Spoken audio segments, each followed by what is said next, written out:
We all seen it. Perhaps we even been it. The screaming child, frazzled mom, frustrated dad. Let's just face it. Traveling is a mission in itself. Traveling with kids is like Mission Impossible. My love for travel is so deep that it carried over to when I became a mom. People told me I wasn't going to be able to travel like I used to, but I refused to let anything get in the way of showing off my beautiful baby girl. So with the 15 years of experience that I have in the travel and tourism industry, and along with my background and degree in marketing and tech, I decided to create a solution of my own. And together with my team, we built Travelsist. So hi, I'm Veronica Woodruff, the CEO and founder of Travelsist, an online platform that offers baby gear rentals along with concierge services to families who travel. Travelsist is that solution. Hey everyone, I'm Veronica Woodruff. I'm the CEO and founder of Travelsist, and we are solving human capital headaches for airports all over the world. You look at that, nice and sweet. I like a pitch that's crisp, nice and sweet, gets to the point, which is amazing. All right, so hi Veronica, how are you doing? I am doing very well, thank you. Thank you for having me. I'm excited to be here. I enjoy speaking with you, so thank you so much. It's funny because I never look to see who I'm talking to until the day of. And I don't do any homework, any research whatsoever, because one, I'm busy. And it's not that I'm lazy, it's just like I'm busy, but also I could do all the research in the world, but no one has the most up-to-date content than you. So I always say, I'm going to talk to you anyway. It's going to be great. So I don't have to do any research on you. But one of the things that I don't see, or what most people don't see, are who you are before your business. And so I want to know, who is Veronica? Where are you? Where are you from? I go basically from little Veronica all the way to, let's just say, college. So paint your story, and this is your moment, because we will talk about the business, but we want to know who you are first. Yeah, well, thanks. Not everyone gets the wonderful opportunity to be able to tell someone their story, or actually tell them their story of the way they accept it. So I grew up in Southern California. I am biracial. My family, I have a huge Puerto Rican background. My mom is Puerto Rican. So I like to say we grew up with predominantly Puerto Rican culture. And I come from a family of entrepreneurs. So my grandfather was an entrepreneur. I have uncles and aunts and cousins and everyone. My grandfather, he came from Puerto Rico and he went to New York and he owned many shops, restaurants, you name it. He did everything. He was a fisherman. He did everything that you can think of. And my grandmother, she she embedded in us, just this loving culture. So I come from a family where, when you sit at the table, everyone is always eating. My grandmother has fed, thousands of people in her lifetime. And she doesn't have this abundance of wealth, but what she does is she's able to provide. And so I just really appreciate, that's where I come from. And so I like to say, I always have this, I've always had this entrepreneurial spirit. I remember my grandmother, she would make Puerto Rican pastries. So pasteles and, little empanadas. And I would go door to door and I would sell it for her. And she would always break me my cut. So even from a very young age, and I think I was around 8, I started to see okay, this is how you make money, and I wasn't afraid if people told me no. Whenever there was a fundraiser, I would always, volunteer, and I would always, participate, competitively and be aggressive and, go to every local store owner and ask them to, hey, do you want some candy bars or chocolate, whatever it is, you name it. And I would consistently win, all of these different,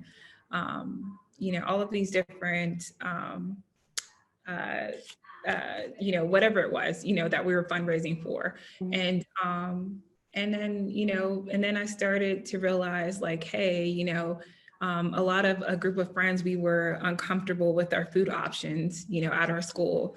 And so my dad had a Costco membership, and I would go to Costco and I would buy things like soda pops and candy and chocolate and everything. And I would take these things and put it in my backpack, and I would sell it every single time. And my dad, he would tell me, you have to pay for gas because I'm taking you here. Not that he needed it, but he would charge me these things. And I remember being so upset, like, you're my dad. Like, why are you charging me this? But he made me pay for gas. He made me buy him something to eat each and every time I needed him to take me to, to the store. And I just remember him just always telling me, you have to save, and I would save, and then, it was just, these things became, habits, and yeah. And then from there, I went. Wait, I'm going to pause you for a little bit, because this is one of the things where the international, we'll call entrepreneur, is real. It's just so real, because you're talking, and my grandmother was like your grandmother, where my grandmother would literally, in Haiti, she would, so first generation born from Haiti, my grandmother would literally like make little like lollipops. She'd make pate, which is like a pastry for us. She would do all these things, and same thing. She would hire all these young kids, and all these young kids would sell at carnivals and things like that. She came to America, same exact thing. She would go to the farmer's market. She'd go to the fish market. She'd go to the butcher, and she'd sit there and like get things in big bulk, cut them up, and then sell the small chunks. I'm like, and she would say, when people were like, I go, well, no, I know how much it costs in the store. She's like, she's like, but I went, you didn't. So you're paying for me the fact that I went, and you're paying for me for the fact that I cut the right piece of meat for you, or the right piece of fish for you. And when we were younger, I don't know if you ever had this situation. We found out our friends made money off of allowance. Like, you got allowance for cleaning your room. So I went to my parents, like, do you know people get money for cleaning their room? And like, I go, do you know we left Haiti and we had maids and we left, and now you guys are our maids? We're like, oh, okay. And we would do the same thing where we made, my mom's a chef. And so we would make all these little candy bars and stuff like that and sell them. And so do you think it is more so the entrepreneur, because in the States, there are tons and tons and tons of entrepreneurs, but you go overseas, it is a constant hustle in every single country that's out there. Everyone has a side something. Yes, I work, but I have a side something. Is it in your DNA because of what you watched, or who your family is? I think it's in my DNA because I just make it happen. Like it is probably because of who it's both, right? Because if my family didn't do it, I wouldn't be able to see it. That's how I saw it. And I definitely think it's definitely mindset, right? Because not everyone there's people in my family who, even though they were exposed to the same type of, being raised that way, they're not entrepreneurs, right? They're programmed to where they always have to have someone tell them what to do, and they have someone else who is in charge of creating opportunity for them. As an entrepreneur, you create opportunity for yourself and others, right? And like I said, I come from a table where everyone eats. So if I'm going after any type of opportunity, I'm making sure that the majority, like my team first, everyone around me can benefit from it, and I'm always looking, keeping my eyes, ears, everything open. So that way, the people around me, my network, they can benefit from it. So yeah, I think that programming definitely comes from DNA, like your family, and whether or not you're one out of the 30 people in your family that has that DNA, or that type of thinking. Just listening to you, and you're hearing this, and someone else is listening to you right now and thinking, I want to do it, but the biggest barrier is fear. What would you say to someone? Because right now we haven't even touched base on the pandemic yet, but even before the pandemic, there are a lot of people that are dying to do something for themselves. They have the idea, they have the concept, and then someone either plants the seed of, well, you're so smart, why would you do that? Like, you have a regular job, there's security, or I'm afraid to fail. So what would you say to anybody that is thinking about, has a desire to, wants to leave that job, but they're just like, I'm handicapped by fear? It's not for you. It is not for you. I promise you, it is not for you. And that's why there's that very few people who can take that leap, You have to be able to take the risk, because guess what? It's not going to just be that one, that's not going to be the only thing, the only leap that you're going to have to take. You're going to consistently go through this up and down roller coaster of where you're going to have to make hard decisions, and hard decisions that will impact your personal life, your family life. It impacts everything. And it's not just, you're constantly managing everything when you become an entrepreneur. You're not just managing the business, or you're not just taking this idea and all of a sudden it comes to life, right? You have to manage all of the components, right? Your team, your family, your personal, your professional life, everything falls upon you. So if you're not ready to take that one little leap, then it's not for you. It's not for everyone. It's really not. You really have to be a risk taker. And I don't think people identify the risk, or when they sign up to start a business, they don't realize that it's going to be that risky, like as risky that you might not bring home any money one month, and your savings might, I remember I just attended a conference where someone who was speaking, he said, if you still have money in your bank account, then you're not using it properly. Like, you need to exhaust all of your money. You need to always make sure that you're betting 100% on what you're doing, and you think about these big corporations, like you think about like these airliners like Southwest and Delta, all of these things that are creating the most revenue from them, right? They operate off of debt. Right. So, I'm sure. Well, the second you say that, I mean, most people don't think that though, because people, I mean, it's that whole time, the American dream, having the house, having the car, like building wealth, not losing wealth. Well, losing wealth is never part of the equation. And so when you're saying that, of course that makes sense. But what you just said, that makes the most sense, betting on yourself. Right. People are afraid to bet on themselves. I mean, they know with all their hearts, they have all the resources, they have the education, they have the know-how, and they're not willing to bet on themselves. Right. And that's the key remedy to success, right? It doesn't matter if you have this great idea or if you have this business that's making money, you're never going to accelerate or grow until you actually bet on yourself. And there's a lot of people, like a lot of small mom and pop stores, businesses that make money and they bring home enough money for their families, right? But they never scale or accelerate because they don't think that they can. They don't think that they have a value.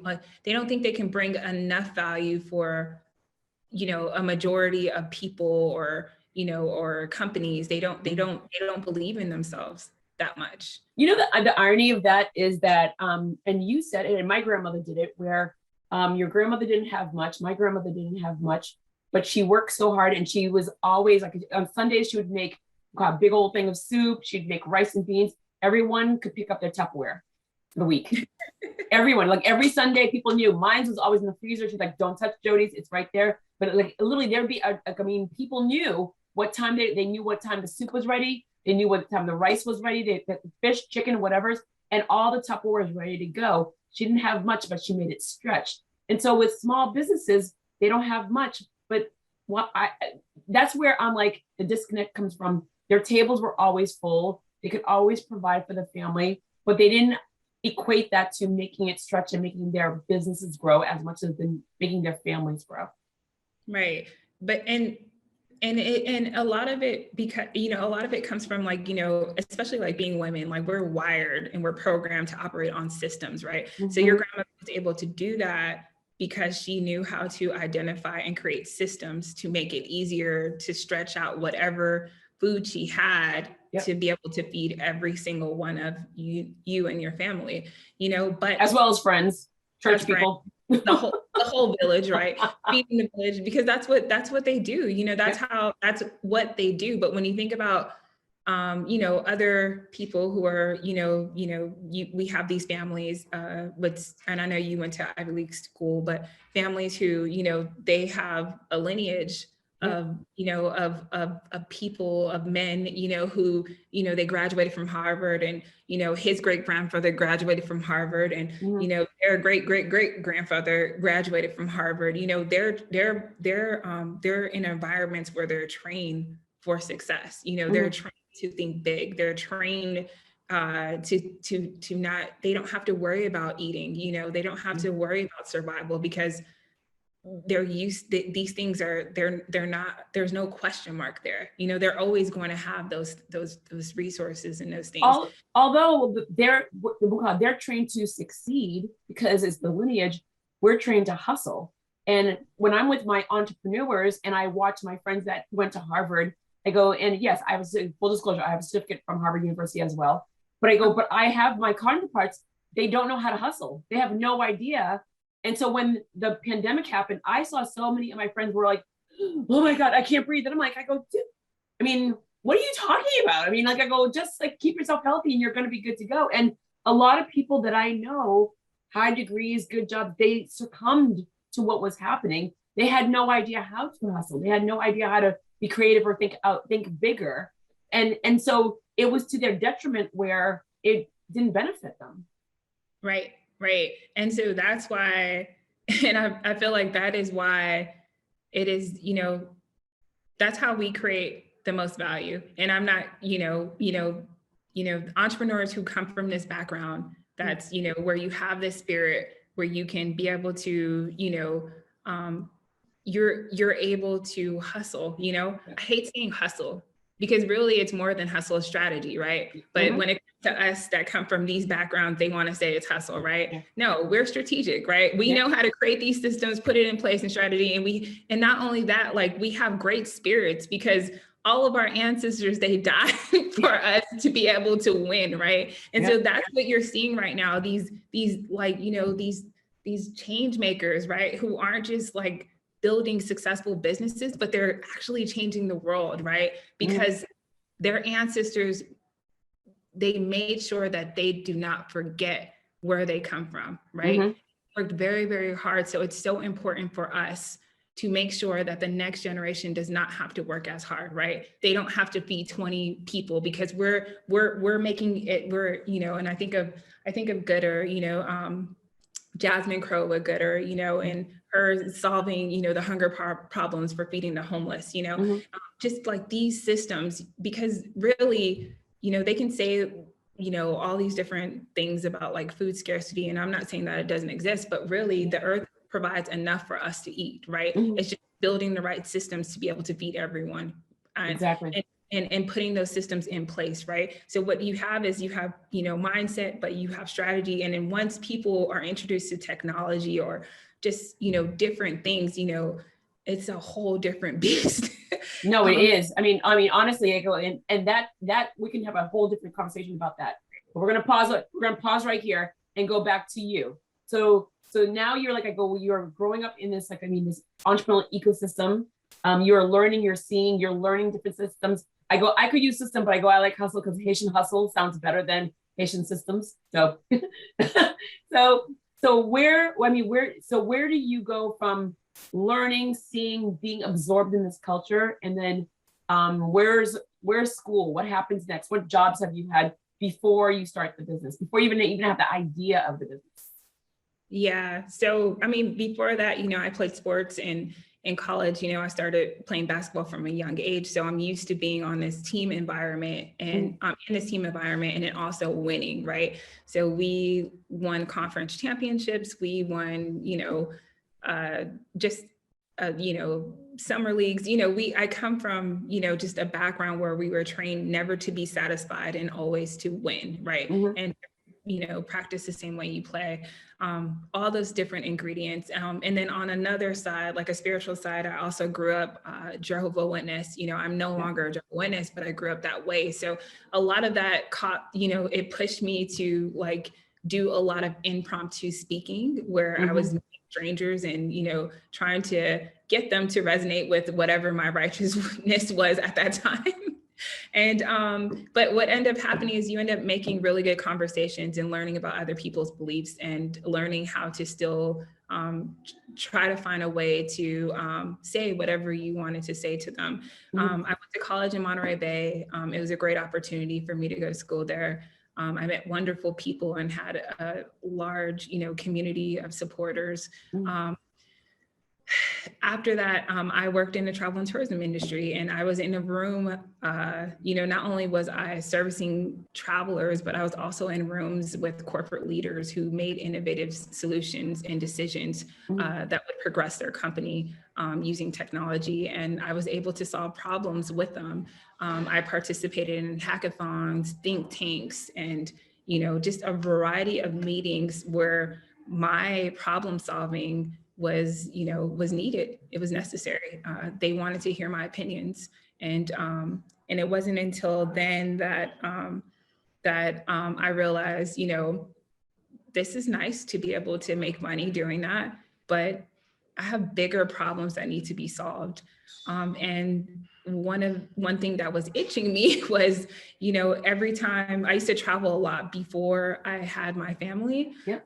And when I was pregnant, everyone would tell me, you're not gonna be able to travel like that anymore. That's gonna have to stop. And I was just like, why? And they were like, because it's so hard to travel with kids. You need to, if you're gonna do it, you need to do it now. And I was like, whatever, It drives me, it honestly drives me crazy whenever people say that, because I'm like, just because it's hard for you doesn't mean it's hard for me. Well, that was my mindset. But of course, I did it anyway. But each and every time I did do it, it was, you can never, it was like rolling the dice. Like you cannot, plan for what would happen, right? Because every single time there was no consistency in place, right? There wasn't any efficiency from the airliner or the airport that would guarantee me a smooth experience each and every time I traveled. So when you say that, I go, when you say smooth, what does smooth mean? Smooth meaning that I would be able to receive any type of assistance, wherever I needed it, from the minute I got to the airport to the minute I got to my final destination. Okay. There was no one who I can call upon for help. I would always have to depend on a stranger, or, if you get on an airplane, the flight attendant can help you, but they can only help you to the door. They can't help you up the jetway. That's another personnel that needs to come and help you, because people don't realize that the airport has so many systems, right? All of their operations are outsourced, and they don't realize that there's everyone has a role, right? They have an agenda. This person is supposed to help this person is supposed to help. There's so many different channels, but there's no dedicated service that's to meet people who are not ADAs, who don't need wheelchair assistance, or who do not. Well, I was gonna say, I'm happy that you just said that, because you're talking and I'm like, I go, what are you talking about? Because I'm visualizing two things. One, I took care of my grandmother until she was 95 years old and she passed away. And I remember when I would if she was going to go to Florida, I would bring her to the front desk. I'd bring her right to the gate. I'd hand her off. My parents would be on the other end, and there were assistants all the way. I never had to worry about because I wasn't with her. So I never have to worry about XYZ. But I also know those moments where I have friends when it's a snowstorm in Boston and you're trying to get to XYZ, you have kids and the airport is closed down. All those little kiosks, they don't have baby formula. And right. So for me, that's where I'm like, the elderly are taken care of, the handicapped are taken care of, but yes, parents with children are not, or at least I've never seen.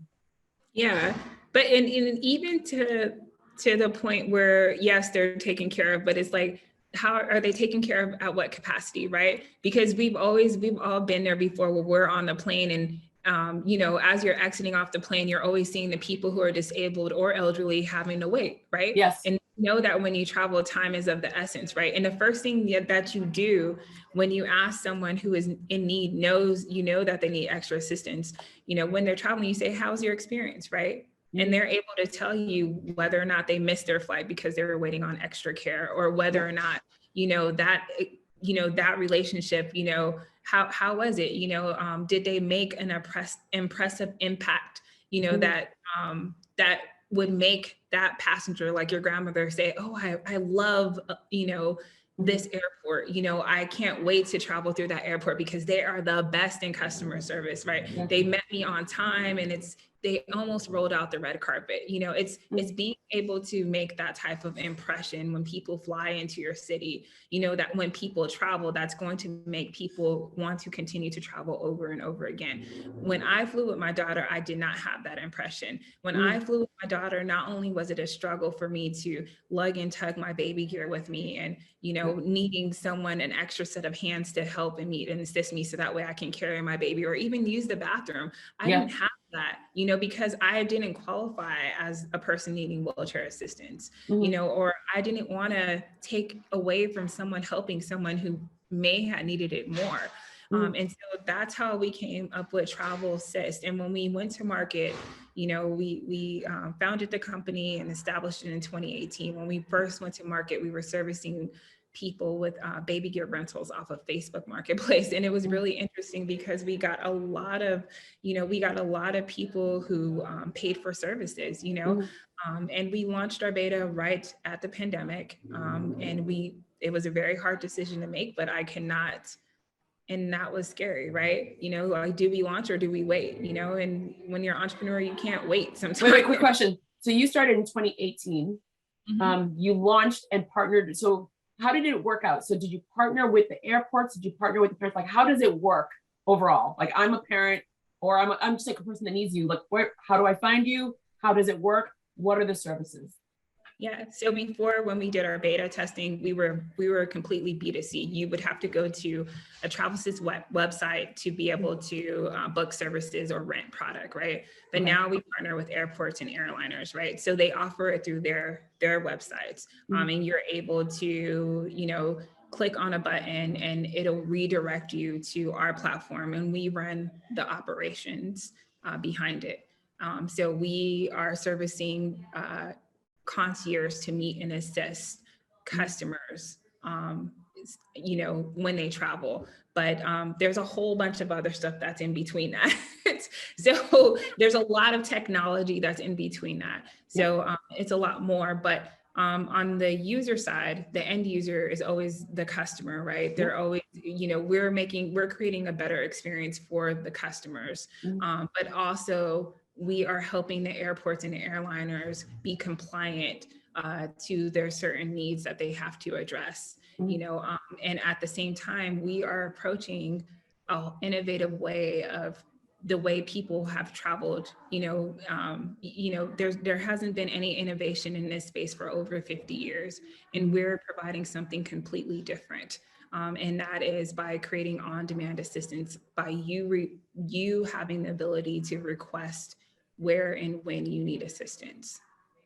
Where is the disconnect here? Because when I'm booking a flight, there's like I go, the little check marks. I go, do you need, what kind of food do you eat? I go, do you need the wheelchair? So there's all this stuff that they have you check.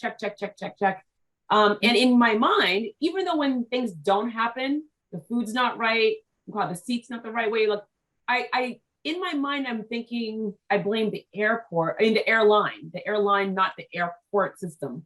So, but then you exist and now you're providing the service. Should it be the airline as well as the airports that use you so that way it's a nice flow? Or does the airport want to be the ones that says, look, not only have we provided rocking chairs, but look, we have provided this service as well. And then the airlines are saying like, yeah, we are already doing our own thing. I feel there's such disconnect in the flow that they're supposed to be. How do we fix that? And how is the future of the airline? Because right now, as you know, pandemic has been, it's been insane. I've traveled during the pandemic. I travel all over the world. It doesn't bother me, mask, no mask, whatever. I remember during SARS. So been here, done that. But right now it is getting to the point where it is absolutely insane in regards of TSA and we'll call it the behavior of individuals, the frustrations. I've seen the whole entire calling security on fathers, like on parents, I shouldn't just say fathers, on parents that are losing their shit because they have run out of formula, they've run out of diapers, they've run out of things, or grandparents that were just left and mom, like I dropped off my mother, flights are everywhere. Where's my parents? Where in the world are mom and dad and grandma that are in a wheelchair and are they being fed? So there's so much noise out there with so much going on with the pandemics, with people just not doing their jobs. Oh, it's not my job. Where does the industry go from here? Because people are still want to travel. Airports are still are full. And yet everyone's like, it's not my job. It's not my job.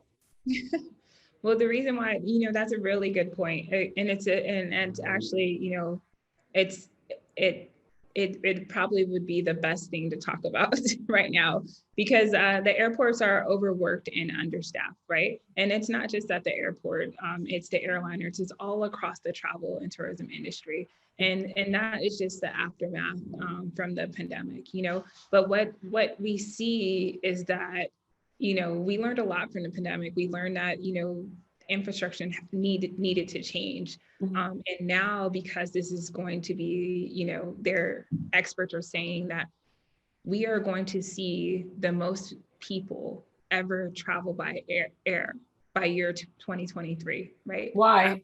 Post-COVID, because they saw that this past summer, people were at home, right? And there was just this surge of people who returned to travel, right? And the airports, the airliners, they weren't ready, and they canceled flights.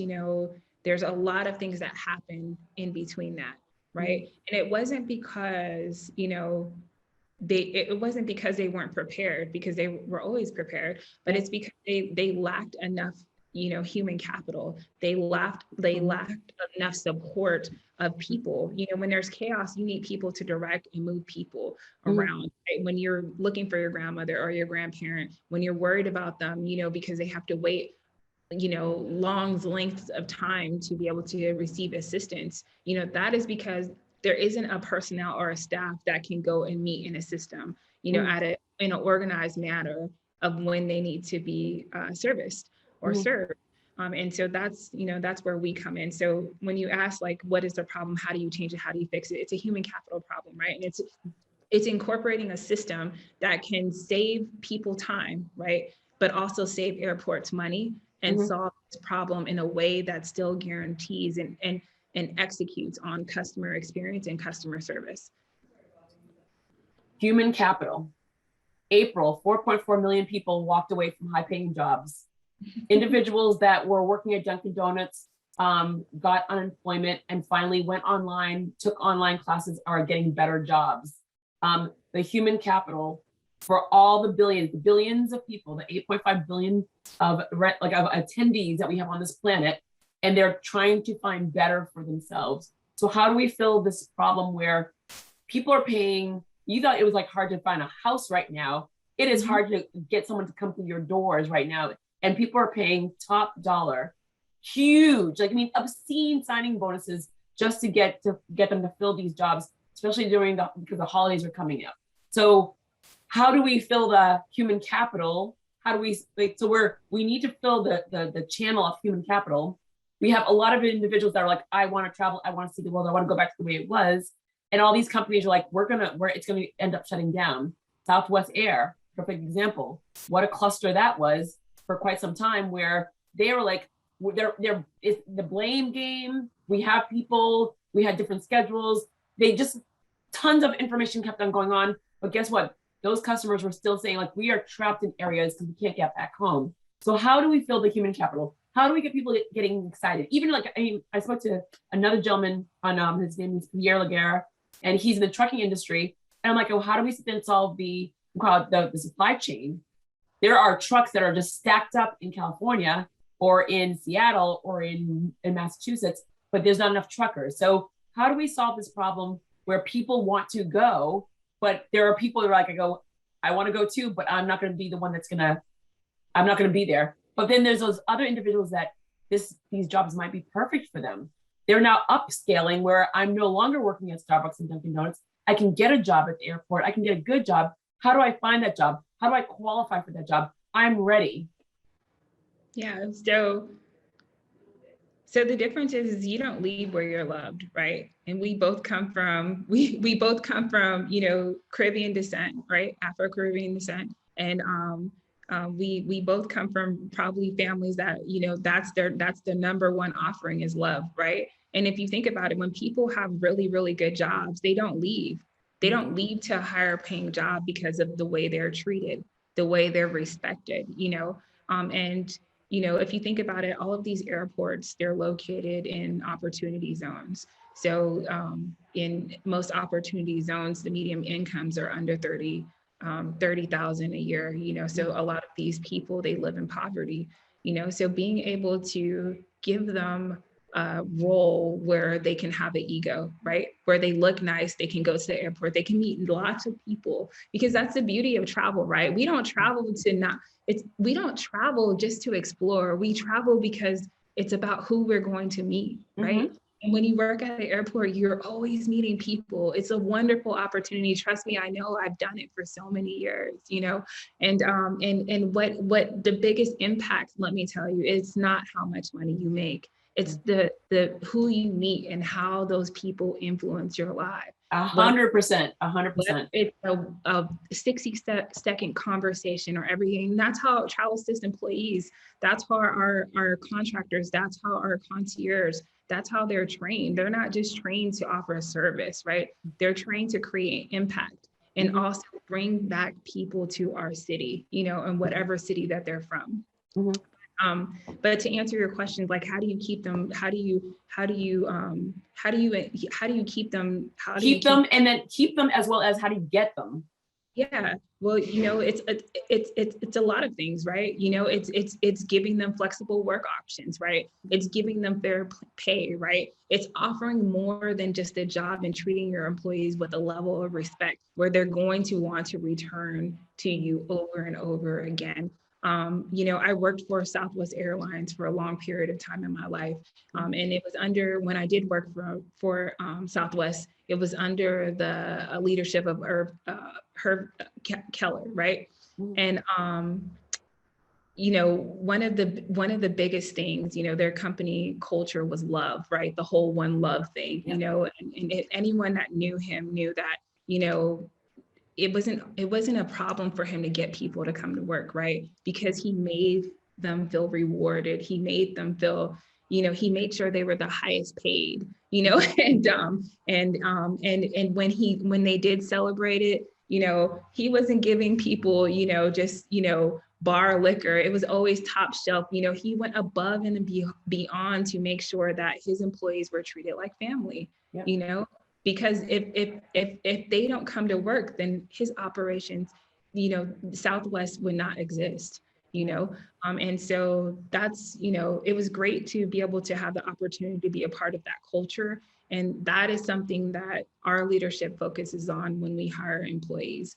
And that's what we take pride in. And I have just as, sincere focus on hiring women and allowing them to be able to have safe gig opportunity work options. I want to create a space where they can have the advantage to make more money, and make more money in smaller amounts of time. And that's kind of the way our operations work.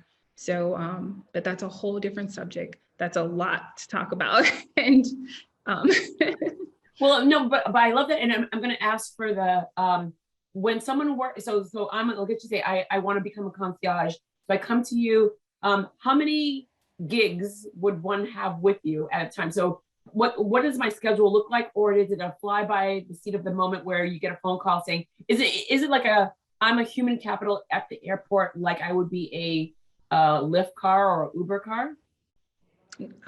It's in similar ways, but not exactly the same. So you'll be able to have the ability, like there is a minimum that you would have to, you're required to work, but okay. You would have the option to be able to trade and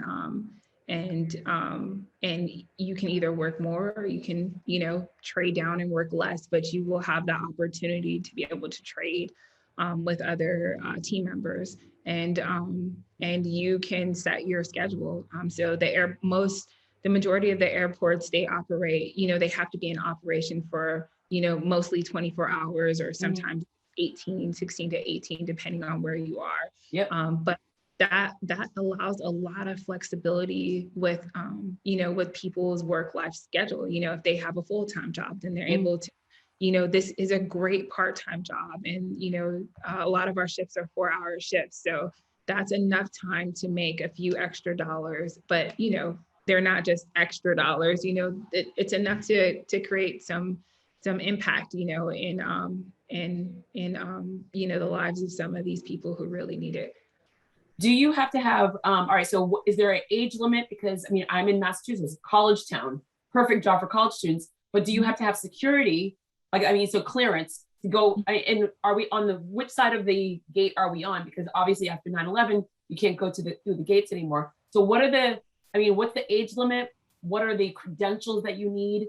And you just answered the question in regards to how many hours per, but this is a college town. And so in Massachusetts, this is like a win-win, because college students don't want to have that job where I have to like check in. I want that flexibility. And a lot of them now don't want to do a Lyft or Uber because obviously the safety elements that are no longer able. And some people just don't want people in their cars anyway. So with you, it sounds so desirable being in a college town. So what do you need to have to be part of your business?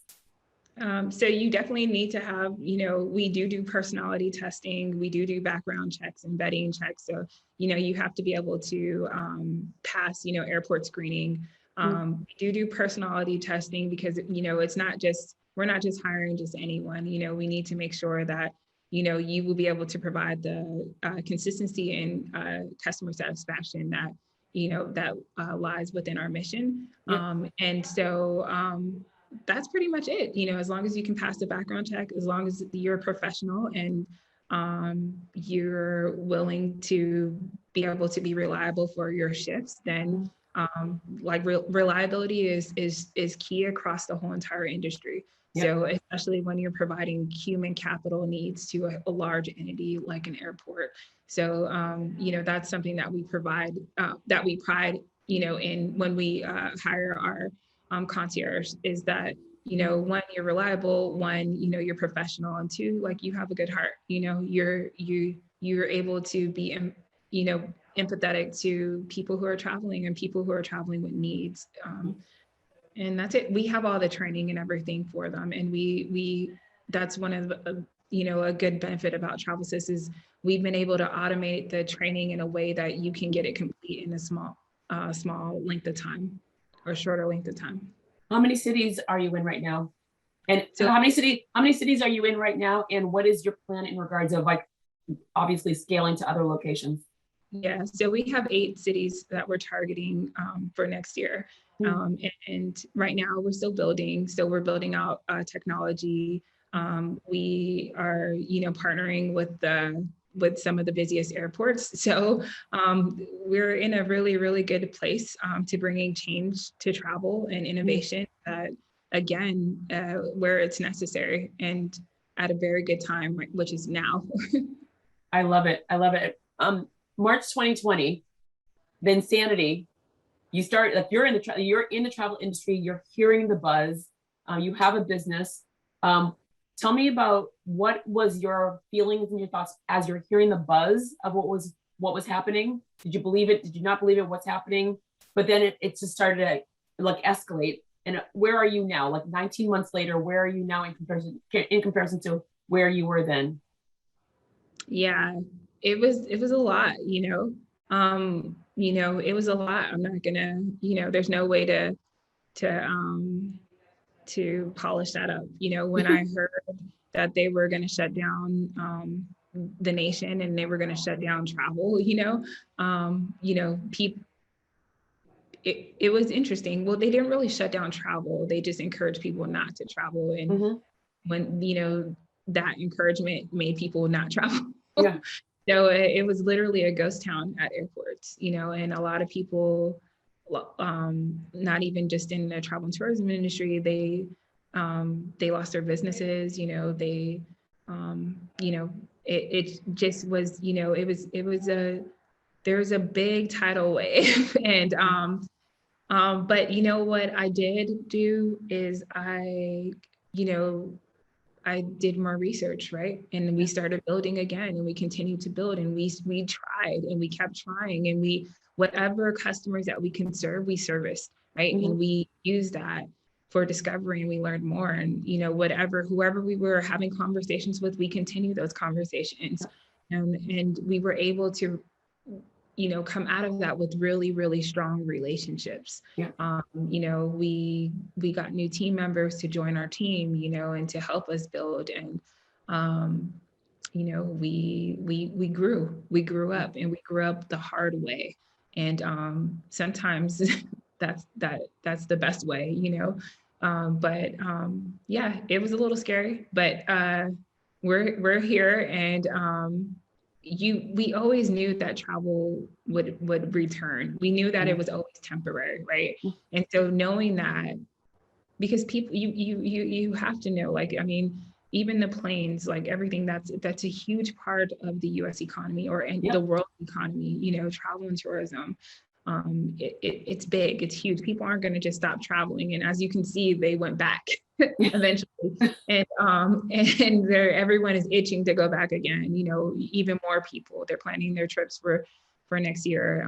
But to answer your question, you know, there were some very hard times. The only thing that got us through it was definitely mindset, right? Staying optimistic, and, you know, and you have to surround yourself around positive people, positive influences that's going to keep you going. So I remember one day, you know, or I remember there was a time where I was walking out my door, and I would just go for a walk, and I was looking for anything to inspire me, anything to motivate me, whether it was a bird chirping or like a song playing on the radio in a car, you know, going to the park, because, you know, that's like one of the places that we went to often, was just somewhere out in the nature. I was hungry for inspiration, right? Some type of sign to keep me going. And, you know, every time I looked, I found it.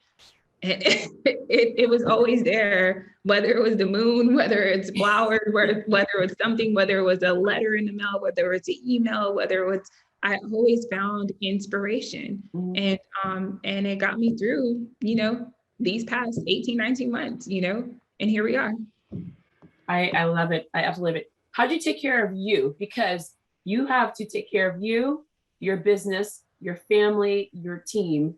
How were you able to, I mean, you're finding inspiration, I go, but you still have to juggle other people's emotions while still keeping your business afloat. So how were you able to do that? And what advice would you give to anyone that's listening to you right now in regards of how to, because like, some people are just exhausted. I'm just tired. I'm tired of taking care of everyone else, but I know I'm the one that takes care of everybody else. So how do you manage the juggling of everyone's emotions on top of your own? Yeah, that's something I learned this past year, because before I would like overcommit myself, and I would try to multitask. I was a huge multitasker, I was a huge multitasker. And I learned that that's not effective, right? At all. So I literally have to read books like Power of Focus, because I realized in my life, it always was a challenge for me to focus on one thing, because so many people wanted me to be present or be involved in so many other things. And I had to start saying no, right? I had to start saying no to those things. And no matter how big of the opportunity was, I had to say, no, I can't. You know, I cannot commit right now. I've already overcommitted myself from this period of time. You know, I would love to circle back and, you know, and visit this, but right now I can't. And that was hard for me. It was hard for me both professionally and on a personal level, because, you know, my family, I come from a huge family that constantly, they really enjoy my presence, and I love them too. But, you know, I had to tell them like, hey, I'm not going to be able to make it. And I cannot worry about whether or not they're taking it personal, you know? And sooner or later, they started to get it. Like, she's really busy. She's really focused. Let's not ask, you know? Like, and because in the beginning, they made me feel bad, you know? But eventually now they get it, you know? So now they know not to ask me, not to bother me, not to call me from this amount of time, you know? Because when people know that you're an entrepreneur, they think that you have full control over your time. But when you're building, they think that you're not working. Or they think that you can, you know, you're managing everything, you know, you can take this call, you know? But that's not how it works. You know, we're really, really, really, you know, and I don't think of this as just, you know, me building. I really feel like I'm destined to make this big change. And I really do think that what we're building with Travelsist is a vehicle that is going to provide greater change in the future. And it doesn't stop with just travel. It's a lot more. It's a bigger picture than what you see. But yeah, so definitely carving out time for yourself, and I know early on people would tell me that, they would say that, but I really didn't know what they meant. I thought that meant okay, going to the gym and working out, or that meant just watching a movie. No, carving out time for yourself to like make things a priority, like getting your hair done or getting your nails done, or like going to get a massage, like booking you a massage, whatever you need to have that balance, or whatever you need to do that makes you feel powerful, you have to do it, right? Because what you're going to do by doing that is it not only creates balance, but it allows you to keep the momentum going. Like you can't. Well, it's clarity. I mean, I am so sorry to interrupt you. It's clarity because when you're go, you don't have time to see things clearly. So when you said you go out and take walks, and you're putting out to the universe in regards of, I just need something to inspire me, and you always found something because now you have clarity. For me, I take Wednesdays off, and everyone's like, what? I'm like, I work literally all the time. Like, we don't turn it off. Like, even if we're with family and friends, it's always in our minds. We're in the shower, whatever we are. But Wednesdays are the days that I take off. I go to museums. I take a class, and I'm learning something new. It turns off my work. I'm learning something new. I'm asking questions, and all that stuff comes into my company afterwards. So I always tell all my clients, I need you to take one full day off. They're like, absolutely not. I go, I can't work with you when you're not clear. Right. I can't work with you when you don't allow yourself to be open. And guess what? Weekends are not our own. We are with family. We are with friends. We're at dance clubs. We're at everything else. Weekends are not our own. So if you can take one day that's solely for you, I am 100% on board with you. That massage, the nails, it is for you, 100% for you. Right. It puts you in a better mindset. Okay. Right. I know I've taken way too much time out of your life. I've stolen so much time. I've gone over, but I have 2 more questions to go. There are so many people, as we mentioned earlier, that are looking to start something. And the fear is definitely getting in their way. What was your high and what was your low of starting you decided, like you've gone through, I'm so sorry, what was your degree in school? Oh, I went to school for human communications. Okay. So what I studied was practical and professional ethics. And then I did start my MBA, and I've taken a variety of courses, entrepreneurship courses, and just I have a variety of certificates. So so I went to we're doers. Yes, I went to school where you didn't just get one degree, like in one thing. You were able to have multidisciplinary. So, human communications and innovation. I went to school in Monterey, and it was a wonderful, wonderful experience. So with all that you've experienced, your family, your parents, the entrepreneurship, the travel industry, you've seen so much, you've done so much, you've traveled around the world. When you decided this is like the itch, this is like the thing that I'm going to solve, what was the high and what was the low for you? Because I think that's one of the biggest things, where the fear is one aspect of a business, but now you've decided to jump ship, you're doing it, you're jumping into the pool head first, knowing there's no water. What were your highs? What were your lows? And how did you come back? How did you reward yourself? And how did you get yourself out of the low? I don't know. I don't know if it was I'm a risk taker. Like, I've always been a risk taker. No, I've always been a risk taker. Like, ever since I was a little girl, I'm naturally bold as a person, so I would do, if I saw something I went after, if someone told me no, then I would try harder or find a way to go around it. If I did something to piss someone off, then I would find a way to mend that relationship and, will them back in. So that way, one, I'm sorry. Two, it's a good thing for you to still be a part of my life. And find some way for them to turn them into a sponsor. That's just how I've been built, So I was never afraid to build Travelsist, the risk is betting on yourself, right? The risk comes with, being able to convince a lot of people that what you're doing is necessary, right? That what you're solving is a big enough problem for them to partner with, or, convincing, a customer that what you're doing provides enough value for them, that your solution provides more value than what they're currently doing, and getting them to buy. So I don't think that there was risk there. I think the risk was,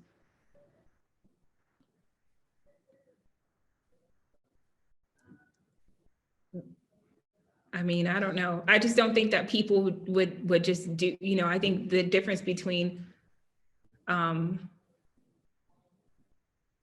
yeah, I don't know. I think the difference between other people is like changing your mindset, right? I think that's where the risk involves. I don't know how to answer that question. No. The question was like, but what were your highs and your lows of when you started? Like once you started your business, what were the highs of owning your own business, and what were the lows of owning your own business? The lows are definitely like the sacrifice, right? Mm-hmm. You definitely have to sacrifice. Like you definitely have to sacrifice being uncomfortable and not having the things you want because you're fully invested into the business, right? Mm-hmm. The sacrifice is definitely like your lifestyle changes, right?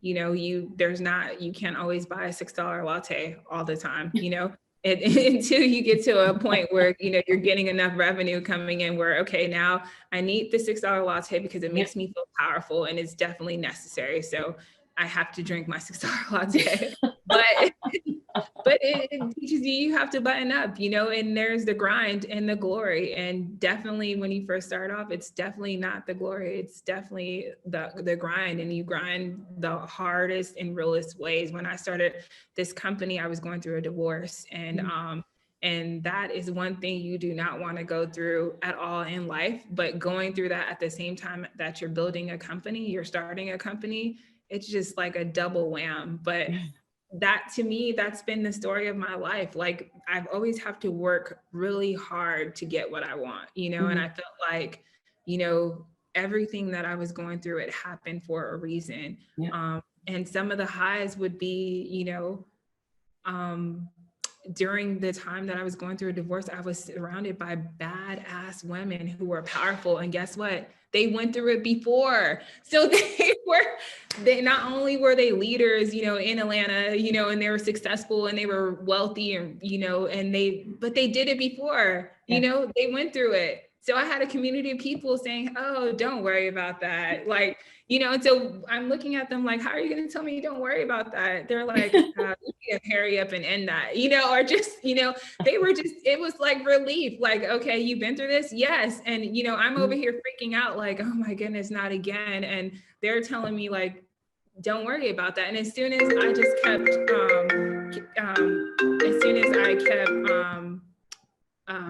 as soon as I continued to surround myself in an environment where, okay, you'll get through this, right? You're gonna make it, or you made it, and then it was great. So so definitely, between the highs and the lows, what I always had was community, right? I was surrounded around people who supported me, right? And they either embraced me or they were there to lift me up. And and if they cannot provide the solution, they found a resource for me. And that is why, it is so important to, one, if you have an idea, sometimes that idea means that you have to get yourself out the environment that you're in and you're used to, and put yourself in the most uncomfortable environment that's going to help you grow. And that might mean that you have to, your friends, your community, your family, even your family, they might have been good and supportive then, but when you're building something big, you need a whole different level of support. And those people aren't going to have those answers for you. You need to find a new group of people that can help and support you in a way that is necessary for you to grow. And that took me a while, but I found it. And I found it under hard conditions, right? The pandemic, the divorce, coming, jumping in, leaping into this big crazy idea, that people said, okay, this is a really good solution, but how are you going to do it and who are you going to do it with, right? Not having a team. I used to think that, oh, okay, I have the right solution, but where's my team? You have to go and convince people to work for you and work for you on a budget. That is a lot of believing in yourself, right? And convincing. It's hard. It's to get a good team and for them to convince. I mean, like, especially when individuals have their set job, but they're not happy. And for them to say, like, I'm going to take a pay cut because I believe in you. Right. You have to constantly do that. And so, like, all those things are risk. And then not only are you doing that, but you have to convince them to keep working for you, right? Yeah. Like, I need you to believe. You have to keep it all alive, right? And it all is on you. Everything is riding on you, right? And so that's why it's necessary. Like, you have to be mental and stable. Like, you have to do the things that are going to help you be, be strong, So, like, if whatever makes you strong, whatever, makes you powerful, you have to do that. Like, you cannot sacrifice that time or, missing out on those events because you're operating your business. You have to separate time for yourself. And that's important. And that's like even going to the doctors, or my teeth whitened, like I have, now, like it's time. So oh my God, I love it. Oh my God, you are the best. All right, so I am going to ask my last question. So my last question is a two-parter. It's always the way that I end all interviews and all interviews, conversations. But this is not the last time we're going to talk because you guys are right in the mix of things. I love it when you're watching my fellow media folks. They always go to the academics. I'm like, academics aren't doing it. They're not in it. You guys are in it. So we have to come to you guys because you know what's going on. So the last question I'm having that I offer to you, two-parter. If you had a personal ask and a professional ask of anyone that's listening to you right now, what would be your personal ask and what would be your professional ask? And they cannot be the same thing, please. Okay, so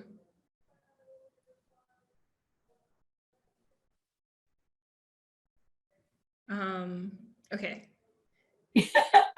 Yeah, so if I can ask anyone who's listening this to do one thing, I would ask you to do something for yourself today.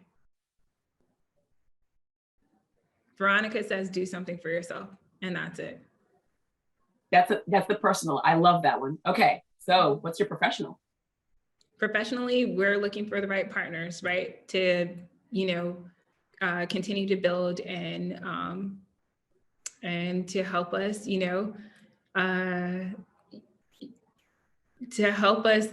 have the ability to operate out of the 41,700 airports in the world. And so if you feel that you would want to be a partner of ours, reach out. My email is veronica@travelsist.com. And you can find me on LinkedIn, Veronica Woodruff. I want a little bit more detail. Who are the perfect partners? So not just one, but who are the perfect partners? So that way, when someone hears partner, what are you looking for specifically? We are looking for,